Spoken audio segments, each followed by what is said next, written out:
نبی اکرم صلی اللہ تعالیٰ علیہ وسلم کامل اکمل اور مکمل دین لے کر تشریف لائے۔ اب یہ دین اسلام ایسا مضبوط، ایسا مستحکم دستور حیات ہے کہ قیامت تک اسی دین کا سکہ چلے گا۔ وقتی طور پر جو حالات امت پر اس وقت گزر رہے ہیں اس میں امت محکوم نظر آتی ہے، کمزور نظر آتی ہے، اور ہم دیکھتے ہیں کہ غیروں کا رعب بھی ہمارے حکمرانوں کے چہروں اور ان کے لہجوں پر نظر آتا ہے۔ جو قومیں کسی کا رعب اختیار کرتی ہیں، کسی شخص کو اس طرح کا بڑا جانتی ہیں کہ احساس کمتری کا شکار ہو جاتی ہیں، وہ اپنی آنے والی نسلوں کو کبھی مضبوط نہیں کر پاتی۔ ہمارے مزاجوں میں اور ہمارے روزمرہ کے معاملات میں کچھ چیزیں اس طرح کی رکھ دی گئی ہیں کہ لوگ احساس کے نیچے دبتے چلے جا رہے ہیں۔ برادریزم ایک بہت بڑا ایشو رہا ہمارے ہاں۔ میں بڑی درد کے ساتھ یہ بات عرض کیا کرتا ہوں کہ زیادہ گناہ اور زیادہ جرم اس بندے کا نہیں جو اپنی برادری کو بڑا سمجھتا ہے، بلکہ زیادہ مجرم وہ ہے جو اپنی برادری کو چھوٹا سمجھتا ہے۔ اس نے کیوں اپنے اندر احساس کمزوری پیدا کیا؟ اس کو کیوں ضرورت پیش آئی یہ کہنے کی کہ میں کسی کمزور قبیلے سے تعلق رکھتا ہوں؟ اسے کھل کے کہنا چاہیے تھا کہ میں بھی جناب آدم کا بیٹا ہوں۔ اسے کھل کے کہنا چاہیے تھا کہ میں بھی رسول رحمت کا غلام ہوں، میں بھی اللہ کا بندہ ہوں۔ کھل کر بات کرنی چاہیے۔ احساس کے نیچے دب جانا، پریشان۔ پھر اسی طرح کا معاملہ امیری غریبی کا ہے۔ غربا کیوں یہ سمجھ بیٹھتے ہیں کہ جس کے پاس پیسے زیادہ ہیں شاید فضل بھی زیادہ اسی کے پاس ہے؟ کیوں اس احساس سے باہر نہیں آتے؟ اگر دولت بہت اعلیٰ ہوتی نا اور بڑی ہی قیمتی ہوتی تو سب سے زیادہ سیدہ فاطمہ زہرا کے گھر میں ہوتی، سب سے زیادہ تجوریاں سیدہ عائشہ صدیقہ کے پاس ہوتی، لیکن یہ زیادہ قیمتی نہیں تھی، اس لیے دروازہ رسول پہ بھی نہیں تھی۔ تو اسی طرح کا معاملہ کچھ لوگوں کا ہے۔ میں نے اپنی زندگی میں یہ دیکھا ہے کہ مذہبی ماحول سے وابستہ لوگ کئی دفعہ بڑے پریشان ہو جاتے ہیں کہ میں تو مولوی صاحب ہوں، اور محلے کا مولوی بنا کے جب کسی کو رکھا جاتا ہے تو بیچارہ ویسے بھی پریشان ہو جاتا ہے۔ اس کی ذمہ داری ہوتی ہے کہ تو نے وقت پہ جنازہ پڑھانا ہے، ٹائم پہ کل پہ آ جانا، 10ویں پہ وقت پہ پہنچنا، غیر حاضر نہ ہونا۔ کچھ جگہوں پہ یہ بھی رواج ہے کہ جناب آپ کو 7 دن اور 10 دن مسلسل بیٹھنا ہے اور پڑھائی کرنی ہے۔ وہ آہستہ آہستہ آہستہ آہستہ بچے احساس کا شکار، یعنی قرآن شریف پڑھنے والے بچے اور کتاب و سنت کی تعلیم حاصل کرنے والے بچے، لیکن انہیں یہ کہا جاتا ہے کہ چلو فلانی جگہ قرآن پاک پڑھنے چلتے، قرآن پڑھنے جا رہے ہیں۔ قرآن انقلاب کی کتاب ہے، قرآن بندے کو عروج دیتا ہے، لیکن ان بچوں کی ذہنی ساخت یہ بنائی جا رہی ہے کہ چلو قرآن پاک پڑھنے چلتے ہیں، وہاں بریانی ملے گی کھانے کو، گوشت ملے گا کھانے کو۔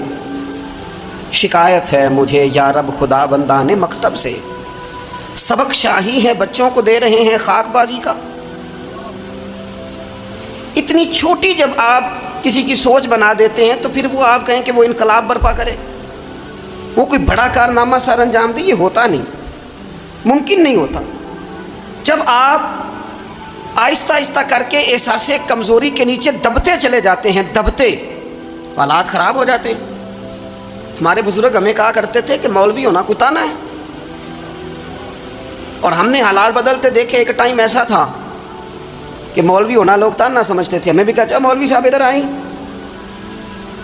آپ کو دیانتداری سے کہتا ہوں ہم نے وہ دور بھی انجوائے کر کے گزارا ہے۔ جے کسی ایک باری مولوی آکھے تو انہوں آکھے یار کوئی پریشانی والی گل ہے، شکر ہے ازی مولوی ہیں، یہ کوئی پریشانی ہے، آپ کیوں پریشان ہو گئے؟ مولوی کسی تانے مینے کا نام ہے۔ اور پھر وہ جو کل تک کہہ رہا تھا نا کہ او ہو تسی تو مولوی بن گئے ہو، پھر ہم نے وہ دور بھی دیکھا، اس نے کہا یار 2 منٹ کھڑا ہو تیرے ساتھ تصویر بنانی ہے، وہ دور بھی دیکھا، یہ دور بھی دیکھا۔ تھوڑا سا نا اپنی زندگی کے اندر خودداری، عزت نفس، وقار، اسلام عروج دیتا ہے بندے کو۔ مسلمان تیزی سے دبتے چلے جاتے ہیں، دبتے چلے جاتے ہیں۔ ملک شام کا بندہ آ گیا حضرت عمر کو ملنے، اس نے آتے ہی پوچھا تمہارے بادشاہ کا محل کہاں؟ انہوں نے کہا جی ہمارے بادشاہ کا محل نہیں ہوتا۔ ہمارے ہاں لوگوں نے سمجھ لیا نا کہ روب شاید کپڑوں کا ہوتا ہے، روب شاید گاڑیوں کا ہوتا ہے، بنگلوں کا ہوتا ہے، بہت بڑی کوٹھی کا روب ہوتا ہے، اور نہیں بھائی، روب تو بندے کے کردار کا ہوتا ہے۔ اس کے افکار کا رعب ہوتا ہے، رعب اس کے اونچے خیالات کا ہوتا ہے۔ کہاں ہے آپ کے بادشاہ کا محل؟ تو انہوں نے کہا محل شہل تو کوئی نہیں، مسجد میں ہوں گے امیر المومنین۔ بندہ کہتا ہے میں سوچ میں پڑ گیا کہ جس کے نام سے میرا بادشاہ کانپتا ہے وہ مسجد میں ہوگا، گھن میں نہیں کوئی نہیں، ہٹو بچو کوئی نہیں، ادھر ادھر ہی کوئی نہیں، پہرے دار ہی کوئی نہیں۔ مسجد میں جا کے پوچھا جناب عمر، کہنے لگے ادھر ہی تھے۔ کدھر ہیں بھائی حضرت؟ وہ کدھر ہیں؟ ادھر ہی تھے۔ کہنے لگا میں حیران ہو گیا، یہ بادشاہ کی بات ہو رہی ہے۔ ایک صاحب کہنے لگے وہ کھجوروں کے باغ کی طرف جا رہے تھے، کہتے ہیں میں کھجوروں کے باغ میں گیا تو ایک بندے سے پوچھا امیر المومنین، کہنے لگا وہ سامنے کی طرف جا رہے تھے، ادھر گیا۔ ایک بندے سے پوچھا کہاں ہے وہ شخص اس کی 24 لاکھ مربع میل پہ حکومت ہے؟ کہاں ہے وہ شخص جو مدینے میں بیٹھ کے نعرہ لگاتا ہے تو کیسر و کسرا کانپ جاتے ہیں؟ وہ بندہ کدھر ہے کہ جس کی بات جگہ جگہ ہوتی ہے، جس کا تذکرہ سنا ہے کہ اسے دیکھ کے شیطان بھی رستے بدل جاتا ہے؟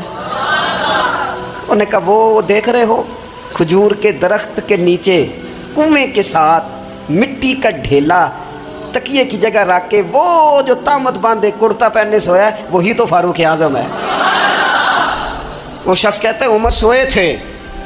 شیر سویا بھی ہو تو اس کا رعب ہوتا ہے، شیر جو ہوتا ہے، شیر کبھی سو بھی جائے نا تو لوگ پھر بھی خوف کھاتے ہیں اور اس کے جاگنے کا خوف کھاتے ہیں کہ یہ کہیں جاگ نہ جائے۔ شیر جو ہوا کہتے ہیں حضرت عمر سوئے تھے پر میں قریب گیا تو میرے وجود پہ رعب طاری ہو گیا، رعب، اور میری زبان سے بے ساختہ یہ جملے نکلے کہ عمر تو انصاف کر کے سویا ہے نا، تو مٹی کے ڈھیلے پہ بھی تجھے سکون کی نیند ہے۔ خودداری، وقار، عزت، یہ احساس کمتری سے باہر نکلیں۔ ہم نے اپنے بچوں کو مسل ڈالا ہے، وہ تسی ماڑے دے بچے ہو، تسی تو نہیں نہ آگے جا سکتے، وہ اسی غریب لوگ کا بیٹے تو فلانے کے ساتھ نہ جایا۔ ہم نے اپنے بچوں کی خواہشات تباہ کر دی، کمزور کر کے رکھ دیا، انہیں بار بار سکھایا ہم نے۔ خوددار تھا وہ باپ جس کی تھوڑی سی آمدن تھی پر وہ گرمیوں میں اپنے پتر سے کہتا تھا پتر بڑولے میں دانے ڈال دیے ہیں، تمہاری ماں نے مرتبان میں اچار ڈال دیا ہے، لو اب ساری گرمیاں پرواہ کوئی نہیں۔ وہ خوددار لوگ تھے۔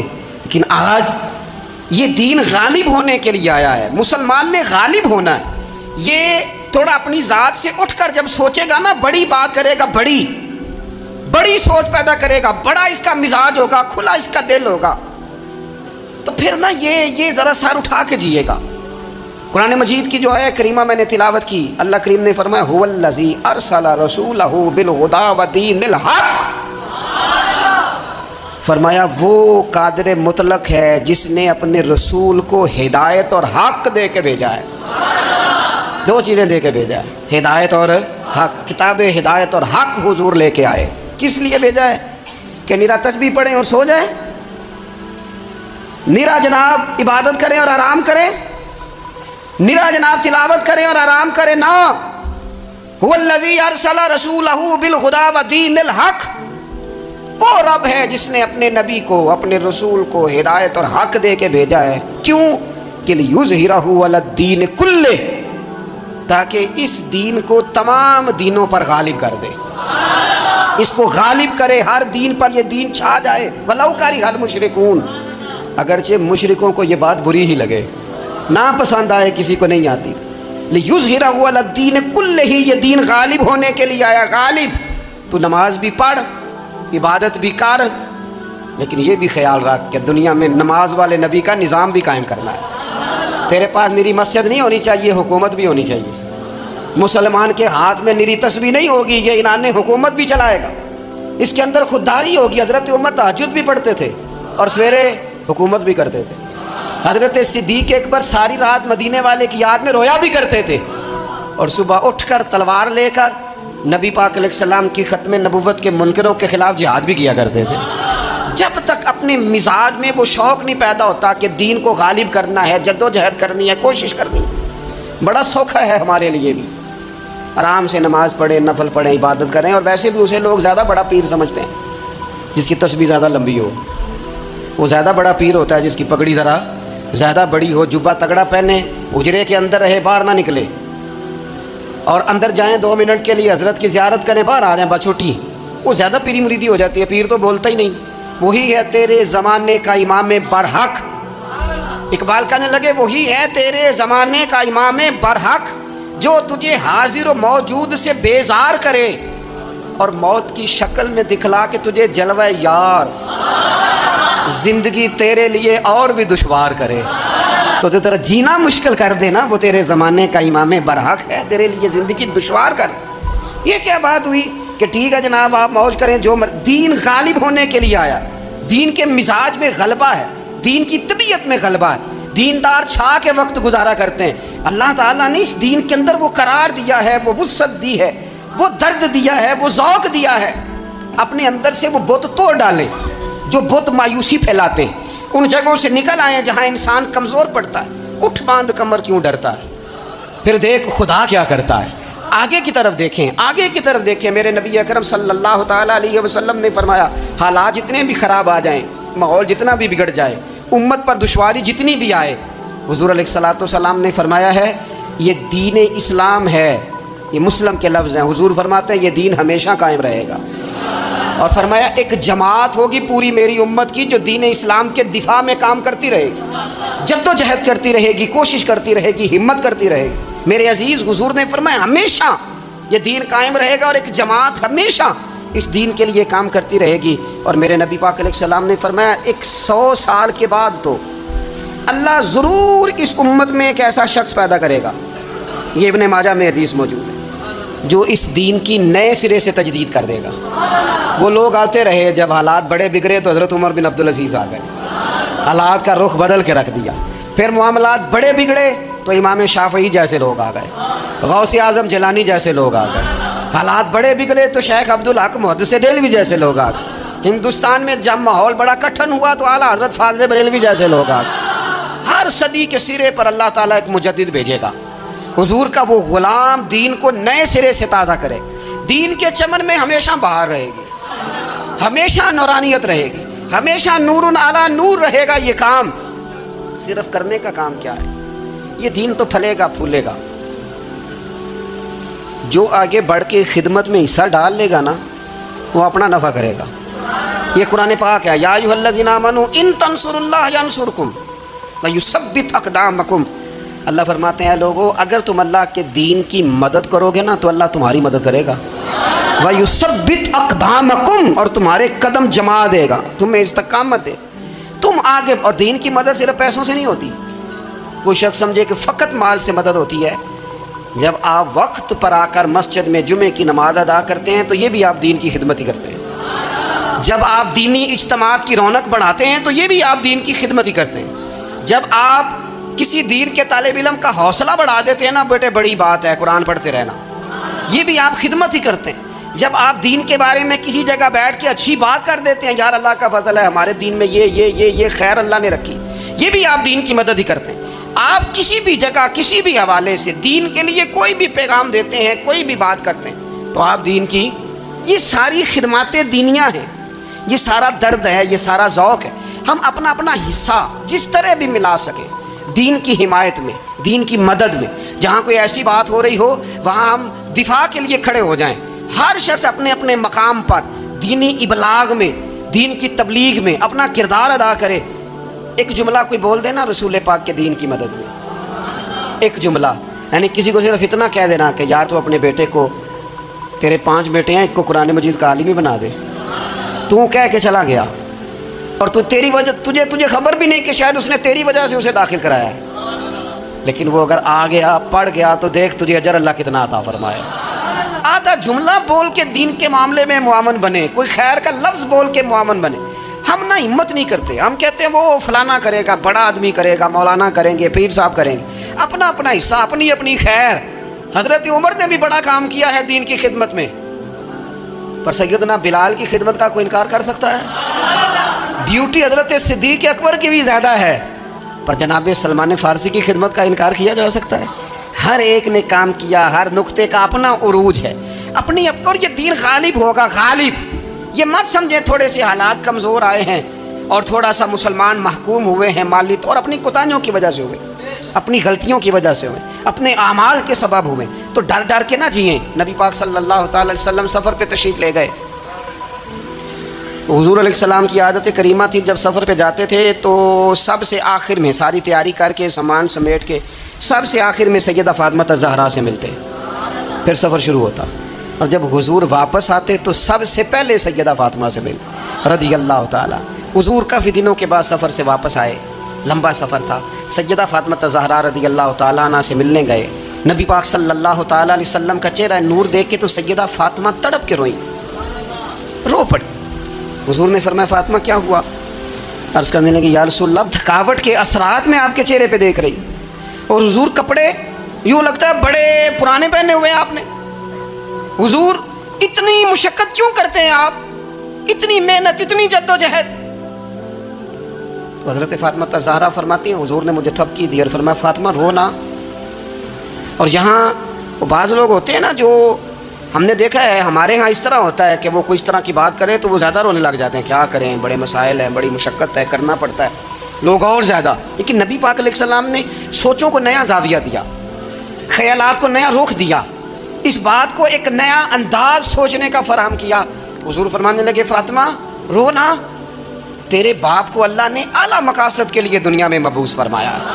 حضور فرمانے لگے فاطمہ کوئی گھر کچا، کوئی پکا، کوئی خیمہ ایسا نہیں بچے گا جہاں اللہ دین اسلام کو پہنچا نہیں دے گا۔ اور فرمایا فاطمہ یاد رکھنا جس طرح رات چھا جاتی ہے نا، محمد عربی کا دین بھی چھا جائے گا، یہ چھا جائے گا دین، جس طرح رات چھا جاتی ہے یہ دین بھی چھا جائے گا۔ اور پھر دین چھا گیا، جگہ جگہ چھا گیا، یورپ میں بھی اذانیں پڑھی جانے لگی، امریکہ اور افریقہ میں بھی قرآن پڑھا جانے لگا، جگہ جگہ جگہ جگہ رسول اللہ صلی اللہ علیہ وسلم کے دین کی بات ہونے لگی۔ کہا فاطمہ گھر کچا ہو یا پکا ہو، خیمہ ہو، ہر جگہ یہ دین پہنچے گا، اور دین پہنچا۔ دوستو کمزوری وقتی طور پر ہے، حالات وقتی طور پر ہیں، مسلمانوں نہ گھبراؤ، خدا کی شان باقی ہے۔ یہ دین فطرت ہے، یہ دین اپنی حقانیت کی وجہ سے پھیل رہا ہے، کسی کا محتاج نہ یہ کسی کے زور لگانے۔ مسلمانوں نہ گھبراؤ، خدا کی شان باقی ہے، ابھی اسلام زندہ ہے، ابھی قرآن باقی ہے۔ یہ کافر کیا سمجھتے ہیں جو ہم سے روز الجھتے ہیں، ابھی تو کربلا کا آخری میدان باقی ہے، ابھی تو آخری میدان لگے گا میدان کربلا میں، اور فکر حسینی کے علم بردار میدان میں نکلیں گے، یزیدی سوچوں سے ٹکرائیں گے، اور بڑے سینے تیار ہیں جو اس کے لیے پوری جدوجہد کریں گے۔ ابھی تو کربلا کا آخری میدان باقی ہے۔ اپنی زندگی کے اندر قوت ارادی پیدا کریں، کچھ کر لینے کی ٹھان اپنے مزاج میں پیدا کریں۔ کمزوری آ جاتی، عدی بن حاتم جو تھے نا یہ حاتم تائی کے بیٹے تھے، بادشاہ کا بیٹا تھا، زمانہ بڑا دیکھا تھا، بڑے بڑے وزیروں مشیروں ساری زندگی اعلیٰ سطحی وفود سے ملاقات ہوئی۔ عدی حضور کی بارگاہ میں آئے، مسند امام احمد بن حنبل میں موجود، تو اسلام پر ابھی غربت کا دور تھا، چند لوگ مسلمان ہوئے تھے۔ نبی پاک علیہ السلام نے فرمایا عدی کلمہ پڑھ لو، تو عدی کہنے لگے میں تو پہلے ہی ایک دین کا ماننے والا ہوں۔ حضور فرمانے لگے جس دین کے تم ماننے والے ہو اس دین کو میں تم سے زیادہ جانتا ہوں۔ حضور فرمانے لگے جس دین کے تم ماننے والے ہو اس میں کیا یہ لکھا ہے کہ مال غنیمت کا چوتھا حصہ کھا جاؤ؟ کہنے لگے نہیں، تو فرمایا کھا کیوں جاتے ہو؟ عدی کہتے ہیں چونکہ یہ ہمارے اندر کی بات تھی بادشاہوں کی، تو میں نے فوراً سر تسلیم خم کر دیا، میں نے فوراً سر جھکا دیا، میں نے کہا بات ٹھیک کر رہے ہیں۔ حضور فرمانے لگے اب اگلی بات بھی کروں یا رسول اللہ فرمائیے؟ فرمایا پتہ ہے تم دین کیوں نہیں قبول کر رہے؟ یہ بھی مجھے پتہ ہے۔ یا رسول اللہ کیوں؟ فرمایا تم دیکھتے ہو کہ دین کے ماننے والے غریب لوگ ہیں، تم دیکھتے ہو کہ ابھی یہ کمزور ہیں، تم دیکھتے ہو کہ مکے والوں نے مدینہ طیبہ سے پریشان کر کے مسلمانوں کو نکال دیا ہے، یہ غریبی دیکھ کر بظاہر اسلام کی کمزوری دیکھ کر تم کلمہ نہیں پڑھ رہے؟ حضور فرمانے لگے عدی مقام حرا کا نام سنا ہے؟ بڑی دور تھا علاقہ، وہ مقام حرا کا نام سنا ہے؟ عدی کہنے لگے حضور سنا ہے پر وہ جگہ دیکھی نہیں۔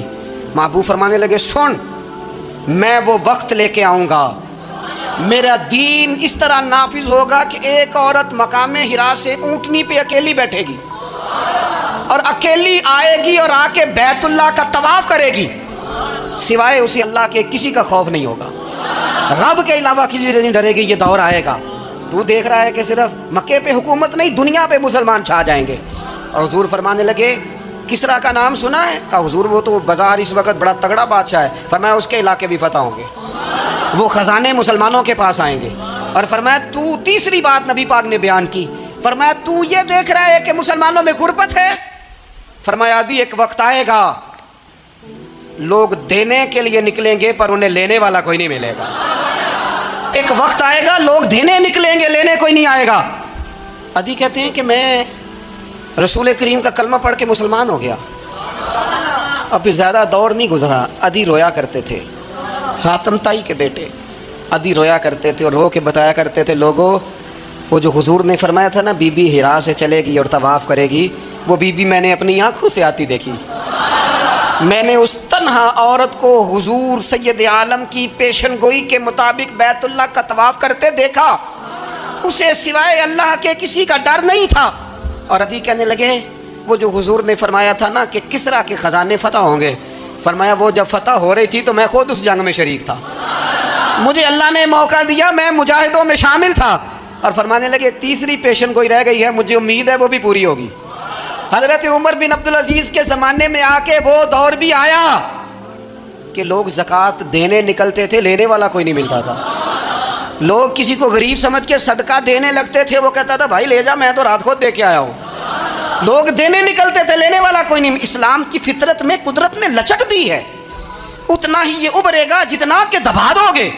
یہ مولویوں کی وجہ سے، پیروں کی وجہ سے، سیاست دانوں کی وجہ سے نہیں چھائے گا۔ یہ کیوں چھائے گا کہ ارسل رسولہ بالہدی ودین الحق، یہ اس لیے چھائے گا کہ اللہ نے بھیجا ہی حق کے ساتھ ہے، یہ آیا حق کے ساتھ ہے، لہذا چھا جائے۔ حق ہمیشہ چھا جایا کرتا ہے۔ اور وَقُلْ جَاءَ الْحَقُّ وَزَهَقَ الْبَاطِلُ إِنَّ الْبَاطِلَ كَانَ زَهُوقًا، جب حق آتا ہے تو باطل خود بخود چھپ جاتا ہے، اور باطل ہوتا بھی مٹ جانے کے لیے۔ بس نا یہ دین چھا۔ حضرت خباب بن الارت رضی اللہ تعالیٰ عنہ فرماتے ہیں ہمیں بڑی تکلیف دی کفار مکہ نے، قریش نے بڑا ستایا۔ نبی پاک علیہ السلام خانہ کعبہ کے ساتھ ایک چادر لے کے آرام فرما رہے تھے، ہم حضور کی بارگاہ میں گئے، یا رسول اللہ دعا کریں یہ تباہ ہو جائیں، تانگ بڑا کرتے ہیں، حضور آپ دعا کریں اللہ کی بارگاہ میں۔ تو حضور اٹھ کے بیٹھ گئے، فرمایا جلدی نہ کرو، تم سے پہلے ایسے لوگ گزرے ہیں جن کو گڑھوں کے اوپر رکھ کے نا تو آروں سے کاٹ دیا جاتا تھا، وہ 2 ٹکڑے ہو جاتے تھے۔ فرمایا جلدی نہ کرو، تم سے پہلے ایسے لوگ گزرے ہیں کہ لوہے کی کنگھیوں سے ان کا گوشت نوچ دیا جاتا تھا، ہڈیاں تک زخمی ہو جاتی تھی، سی نہیں کرتے، زخم پہ زخم کھا کے جی، خونے جگر کے گھونٹ پی، آہ نہ کر لبوں کو سی، یہ عشق ہے کو دل لگی نہیں۔ کہا خبیب تھوڑا صبر کرو، اور پھر حضور فرمانے لگے خبیب یہ بات یاد رکھنا، جو دین میں لے کے آیا ہوں یہ غالب ہو کے رہے گا، یہ غالب ہوگا، غالب۔ وہ ابو سفیان جو میدان احد میں کہتے تھے فلاں بھی ہم نے مار دیا، فلاں بھی مار دیا، جب 10,000 کا لشکر لے کے نبی پاک گئے تھے نا دوبارہ واپس، 10 سالوں میں 3 لوگ لے کے حضور مکے سے آئے، اور 10,000 کا لشکر لے کے جب دوبارہ گئے نا، ابو سفیان کہنے لگے لڑنا ہی نہیں، کیونکہ جس شان سے معصوم آمنہ آئے ہیں لڑنے والی بات ہی کوئی نہیں، طاقت ہی نہیں، آنکھ نہیں ملا سکتے تو ہاتھ کیسے اٹھائیں گے۔ لیکن پتہ ہے حضور کا طریقہ کیا تھا؟ سیاہ امامہ تھا، اونٹنی پہ بیٹھے تھے، اور گردن محبوب نے اتنی جھکائی تھی کہ وہ اونٹنی کی گردن سے لگ رہی تھی۔ اس شان کے ساتھ حضور داخل ہوئے، اذا جاء نصر اللہ والفتح ورأیت الناس یدخلون فی دین اللہ افواجا۔ اپنے اندر نہ تھوڑی سی، آپ 24 گھنٹے دنیا کمائیں، کوئی منع نہیں کرتا، مال کمائیں، جائیدادیں بنائیں، حلال کمائیں، جتنا مرضی کمائیں، لیکن نہ کچھ تھوڑا سا اپنے آپ کو دین کے لیے، صرف مالی طور پر نہیں۔ ہمارے ہاں ایک بہت بڑا مسئلہ یہ بن گیا کہ صرف مالی طور پر ہم سمجھتے ہیں دین کی مدد کر دیں۔ اگر آپ اپنے پتر کو نمازی بنا چکے ہیں تو ایک کام آپ نے دین کی خدمت کا کر لیا۔ اگر آپ کی بیٹی پردے کی عادی ہو گئی ہے تو آپ نے دین کی خدمت میں ایک حصہ ڈال لیا ہے۔ اگر آپ کے گھر کے اندر آپ ان ساری چیزوں کو بیان کرنے میں کامیاب ہو گئے، یا ایھا الذین آمنوا قوا انفسکم واہلیکم نارا، ایمان والوں خود بھی دوزخ سے بچو، اپنے اہل خانہ کو بھی بچاؤ۔ اگر فحاشی اور ریانی کا رستہ آپ نے اپنے دروازے کے باہر روک دیا ہے تو آپ نے دین کی خدمت کر لی ہے۔ اگر آپ اپنے دوستوں کو نمازی بنانے میں کامیاب ہو گئے، اگر آپ چند لوگوں کو قرآن پڑھانے میں کامیاب ہوئے ہیں، تو پھر کچھ نہ کچھ حصہ آپ نے دین میں شامل کیا ہے۔ کرنے کا کام یہ ہے کہ اپنا اپنا حصہ اپنی اپنی خیر دین میں ملائیں، جدوجہد کریں، کوشش کریں۔ 2 جملے بول کر، جب کوئی بندہ کہہ رہا ہو نا جی بڑا مشکل ہے دین پہ عمل کرنا، تو اسے کہیں دین پہ ہی چلنا تو آسان ہے، دین پہ چلنا ہی تو آسان ہے۔ جب بڑی دین مخالف باتیں ہو رہی ہوں تو وہاں ساری برادری اکٹھی بیٹھی ہے نا، بچی بچے کے دن رکھے جا رہے ہیں، تو میں دین کی خدمت بتا رہا ہوں کیا کیا کرنی ہے۔ بیٹی بیٹے کے دن طے ہو رہے ہیں، تو کوئی کہتا ہے کہ ماموں کو منا لو ناراض ہے، چچا کو منا لو ناراض ہے۔ یہ میں اپنا درد دل آپ کے سامنے رکھ رہا ہوں۔ دین کی خدمت یہ ہے کہ ایک بندہ بیچ میں سے بولے، وہ کہے او شادی میں کوئی غیر شرعی کام نہ کرنا، سب کو منا رہے ہو تو کہیں رب رسول کو ناراض نہ کر لینا۔ یہ تیری دین کے لیے خدمت ہو جائے گی، یہ تیری دین کے لیے خدمت ہو جائے گی۔ وہ جس شخص نے جاتے جاتے رستے میں کہا تھا نا حضرت عبداللہ مزنی کو کہ میں ایک مدینے میں چاند چڑھا دیکھ کے آیا ہوں کہ جس کے قریب سے جو گزرتا ہے اسے بھی نور ملتا ہے، تو اس کی ایک بات گھر کر گئی، جناب عبداللہ مزنی مدینے والے کے عاشق ہو گئے۔ آپ کہہ دیں بات پھیل جائے گی، اللہ اسے پھیلا دے گا۔ اپنے مقام پر بیٹھ کر اپنے میں فیکٹری کے مالک سے کہا کرتا ہوں کہ تو نا مسجد ضرور بنا چھوٹی سی، دفتر والوں سے کہا کرتا ہوں کہ یہاں نا نماز باجماعت کا بندوبست ضرور کراؤ۔ میں کہتا ہوں یہ سارے دین کے کام ہیں۔ آپ اپنے حلقہ یا سر میں کہیں یہاں نماز باجماعت ہوگی، یہاں سویرے آتے ہی پہلے تلاوت ہوگی، یہاں پہلے قصیدہ بردہ شریف، آپ کوئی خیر کے کام میں اپنا حصہ ڈالتے رہیں۔ انشاءاللہ یہیں سے چنگاریاں بنیں گی، یہیں سے انقلاب برپا ہوگا۔ اور امام جعفر صادق کے قول پر اپنی بات سمیٹوں گا۔ کسی نے کہا تھا میں دین کی تبلیغ کرنا چاہتا ہوں، تو فرمانے لگے سوکھا حال ہے، تو دین پہ عمل کرنا شروع کر دے۔ دین کی تبلیغ ہونی شروع ہو گئی، عمل کر۔